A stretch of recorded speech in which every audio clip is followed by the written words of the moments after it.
اعوذ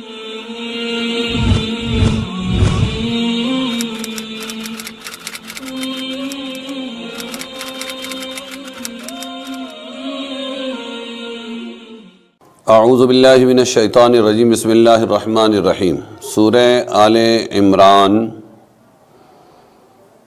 آیت نمبر 81، 82، 83، 84۔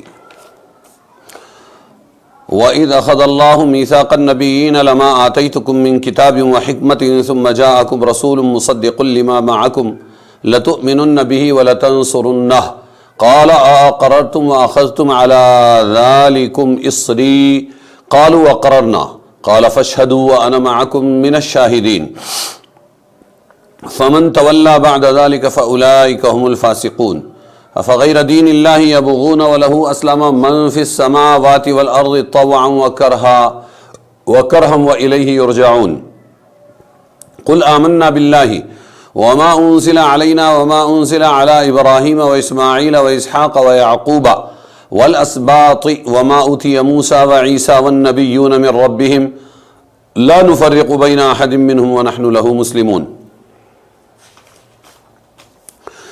اور جب لیا اللہ تعالیٰ نے عہد نبیوں سے کہ جو کچھ میں نے تم کو دیا کتاب اور علم، پھر آئے تمہارے پاس کوئی رسول کہ وہ سچا بتائے تمہارے پاس والی کتاب کو، تو تم اس رسول پر ضرور ایمان لاؤ گے اور ضرور اس کی مدد کرو گے۔ فرمایا کیا تم نے اقرار کیا اور اس شرط پر میرا عہد قبول کیا؟ بولے ہم نے اقرار کیا۔ فرمایا تو اب گواہ رہو اور میں بھی تمہارے ساتھ گواہ ہوں۔ پھر جو کوئی پھر جائے اس کے بعد تو وہی لوگ ہیں نافرمان۔ اب کوئی اور دین ڈھونڈتے ہیں سوا دین اللہ کے دین کے علاوہ کوئی دین ڈھونڈتے ہیں اور اسی کے حکم میں ہے جو کوئی آسمان اور زمین میں ہے، خوشی سے یا لاچاری سے، اور اسی کی طرف سب پھر جائیں گے۔ کہہ دیجئے محمد صلی اللہ علیہ وسلم، ہم ایمان لائے اللہ پر اور جو کچھ اترا ہم پر، اور جو کچھ اترا ابراہیم پر اور جو کچھ اترا اسماعیل پر اور اسحاق پر اور یعقوب پر اور اس کی اولاد پر، اور جو ملا موسیٰ کو اور عیسیٰ کو، اور جو ملا سب نبیوں کو ان کے پروردگار کی طرف سے، ہم جدا نہیں کرتے ان میں کسی کو کسی سے، اور ہم اسی کے فرما بردار ہیں۔ ان آیتوں میں اللہ تبارک و تعالی نے عہد کا ذکر کیا ہے کہ نبیوں سے عہد لیا گیا، اور وہ یہ تھا کہ میں نے تم کو جو کتاب دی ہے اور علم دیا ہے، تمہارے بعد جو رسول آئیں گے اور وہ تصدیق کرنے والے ہوں گے تمہاری کتاب کی، تمہارے دین کی، تو تم ان کی ضرور ان پر ایمان لاؤ گے اور ان کی مدد کرو گے۔ نبیوں سے فرما رہے ہیں اللہ تبارک و تعالی۔ چنانچہ اس پر اقرار ہوا اور گواہ بنا دیا گیا کہ تم بھی گواہ رہو میں بھی گواہ۔ اب اس کے بعد اگر کوئی پھر جائے گا اور نبی پر ایمان نہیں لائے گا تو ان کو نافرمان بتایا گیا ہے۔ اللہ دین کے سوا، دین اسلام کے سوا اللہ کوئی دین قبول نہیں کرے گا۔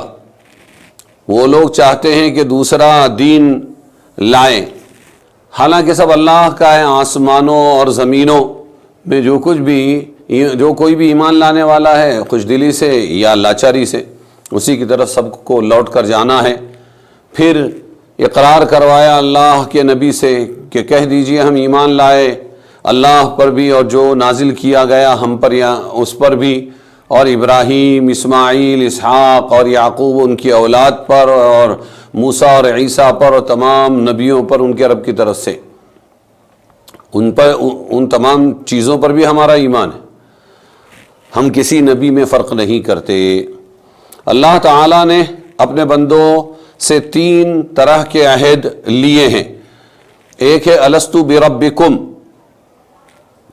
اس عہد کا مقصد تھا تمام بنی نوع انسان خدا کی ہستی اور ربوبیت عامہ پر اعتقاد رکھے، اللہ ہی رب ہے اور اللہ ہی کی ذات ربوبیت کے لائق ہے، اس لیے کہ اسی پر ساری بنیاد ہے عمارت کی۔ تو پہلے یہ عہد لیا کہ اللہ کو رب مانیں گے۔ اس کے بعد وَإِذْ أَخَذَ اللَّهُ مِيثَاقَ الَّذِينَ أُوتُوا الْكِتَابَ لَتُبَيِّنُنَّهُ لِلنَّاسِ،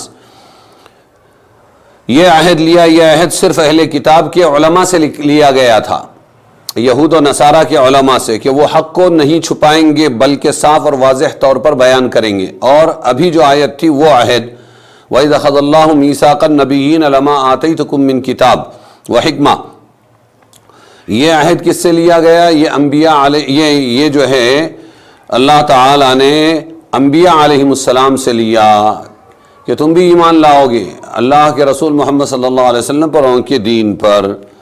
اب یہ میثاق، یہ جو عہد لیا گیا، یہ کہاں ہوا؟ یا تو عالم ارواح میں ہوا جہاں روحیں سب جمع تھی پیدائش سے پہلے، یا دنیا میں ہوا ہے وحی کے ذریعے۔ میثاق کیا ہے اس کی تصریح قرآن نے کر دی ہے، لیکن یہ میثاق کس چیز کے بارے میں لیا گیا؟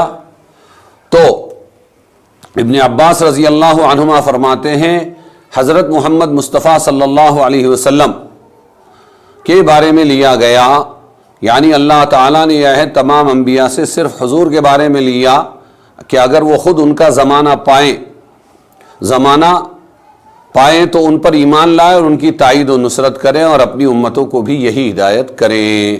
اللہ تعالیٰ نے تمام انبیاء سے یہ پختہ عہد لیا کہ جب تم میں سے کسی نبی کے بعد دوسرا نبی آئے جو یقیناً پہلے انبیاء کی اور ان کی کتابوں کی تصدیق کرنے والا ہوگا تو اس کے لیے ضروری ہے کہ پچھلے نبی کی سچائی اور نبوت پر ایمان لائے اور دوسروں کو بھی اس کی ہدایت کرے۔ یہ بات اس سے واضح ہو گئی کہ اللہ تعالیٰ نے حضرت محمد صلی اللہ علیہ وسلم کے بارے میں بھی اسی طرح کا عہد انبیاء سے لیا۔ یہ بات طے ہے کہ کوئی نبی بھی ایسا نہیں گزرا جس سے اللہ تعالیٰ نے آپ صلی اللہ علیہ وسلم کی ذات والا صفات کے بارے میں تائید و نصرت اور آپ پر ایمان لانے کا عہد نہ لیا ہو، اور کوئی بھی ایسا نبی نہیں گزرا جس نے اپنی امت کو آپ پر ایمان لانے اور تائید و نصرت کی وصیت نہ کی ہو۔ اس سے یہ بات سمجھ میں آئی کہ آپ صلی اللہ علیہ وسلم کی شان محض نبی الامت ہی کی نہیں بلکہ نبی الانبیاء کی بھی ہے۔ آپ امت کے بھی نبی ہیں اور انبیاء کے بھی نبی ہیں۔ چنانچہ آپ نے خود فرمایا اگر آج موسیٰ علیہ السلام بھی زندہ ہوتے تو ان کو بھی میری اتباع کے علاوہ کوئی چارہ نہ تھا، اور عیسیٰ علیہ السلام نازل ہوں گے تو وہ بھی قرآن اور تمہارے نبی ہی کے احکام پر عمل کریں گے۔ اس سے معلوم ہوا کہ آپ صلی اللہ علیہ وسلم کی نبوت عامہ اور شاملہ ہے۔ آپ کی شریعت میں سابقہ تمام شریعتیں مدغم ہیں۔ آپ نے خود فرمایا بعثت الی الناس کافۃ، میں تمام انسانوں کی طرف نبی بنا کر بھیجا گیا۔ آپ صلی اللہ علیہ وسلم کے زمانے سے قیامت تک کے لیے آپ نبی ہیں یہ صحیح نہیں، بلکہ آپ کی نبوت کا زمانہ اتنا وسیع ہے کہ آدم علیہ السلام کی نبوت سے پہلے سے شروع ہوتا ہے، جیسا کہ ایک حدیث میں آپ نے فرمایا کنت نبیا وآدم بین الروح والجسد، کہ میں نبی تھا، بنا دیا گیا تھا اس حال میں کہ آدم روح اور جسم کے درمیان تھے، ابھی تو پہلے سے نبی ہیں آپ صلی اللہ علیہ وسلم۔ محشر میں شفاعت کبریٰ کے لیے آگے بڑھنا، بڑی شفاعت کے لیے تمام بنی آدم کا آپ کے جھنڈے تلے جمع ہونا، اور شب معراج میں بیت المقدس کے اندر تمام انبیاء کی امامت کرانا، حضور صلی اللہ علیہ وسلم کی اسی سیادت عامہ اور امامت عظمیٰ کے آثار ہیں۔